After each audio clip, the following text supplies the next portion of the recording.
हुजूर के एक सहाबी थे, वो हुजूर को मिलने आए और आए थे बहरीन से। अच्छा, उन्होंने हुजूर को सलाम किया तो हुजूर ने रुख फेर लिया, नाराज़गी का इजहार किया। तो वो समझे कि शायद हुजूर ने ऐसे ही रुख फेरा, तो जिधर हुजूर ने रुख फेरा वो उधर जाके सलाम करते हैं। तो हुजूर ने फिर रुख फेर लिया, समझ गए कि हुजूर नाराज़ हैं। अब उन्हें समझ ये नहीं आ रही थी कि नाराज़गी का सबब क्या है। वो असहाब रसूल से पूछने लगे कि हुजूर मुझसे नाराज़ लगते हैं, आप में से कोई बता सकता है कि हुजूर क्यों नाराज़ हैं? तो उन्होंने कहा कि ये तेरे हाथ में जो सोने की अंगूठी है, इससे हुजूर नाराज़ हैं, क्योंकि हुजूर इसको मना कर चुके हैं। उम्मत के लिए सोना चांदी हुजूर ने उम्मत के मर्दों के लिए मना फरमा दिया।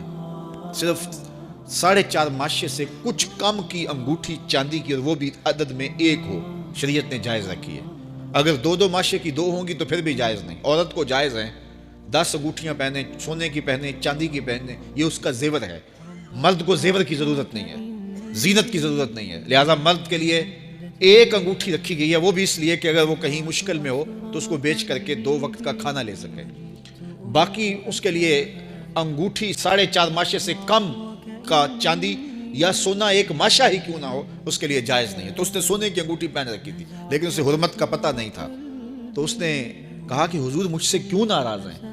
तो सहाबा ने कहा शायद ये इस अंगूठी की वजह से नाराज़ हैं। तो उसने ये नहीं कहा कि मुझे तो पता ही नहीं था, मेरा क्या कसूर। खैर, उसने अंगूठी उतार के हुजूर को पेश करते कहा, हुजूर आप इस वजह से नाराज़ हैं? हुजूर ने अंगूठी पकड़ी और ऐसे फेंक दी। नाराज़गी की वजह ख़त्म हो गई, वो बैठ गया, बात शुरू हो गई। अल्लाह अकबर। जब सिलसिला एक कलाम होता रहा, जब मजलिस बर्खास्त हुई, लोग उठ के घरों में जाने लगे, वो भी उठा और उल्टे पाँव से पीछे चला।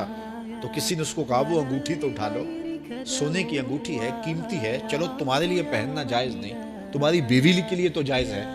तो उसने क्या जवाब दिया सुनिए। उसने कहा वल्लाहि ला आखुजुहु वक़द तरहहु रसूलुल्लाह सल्लल्लाहु अलैहि वसल्लम, अल्लाह की कसम मैं इस अंगूठी को कभी भी नहीं उठाऊंगा जिसको मेरे हुजूर ने फेंक दिया है। तो ये थी उनकी मोहब्बत, ये था उनका अंदाज।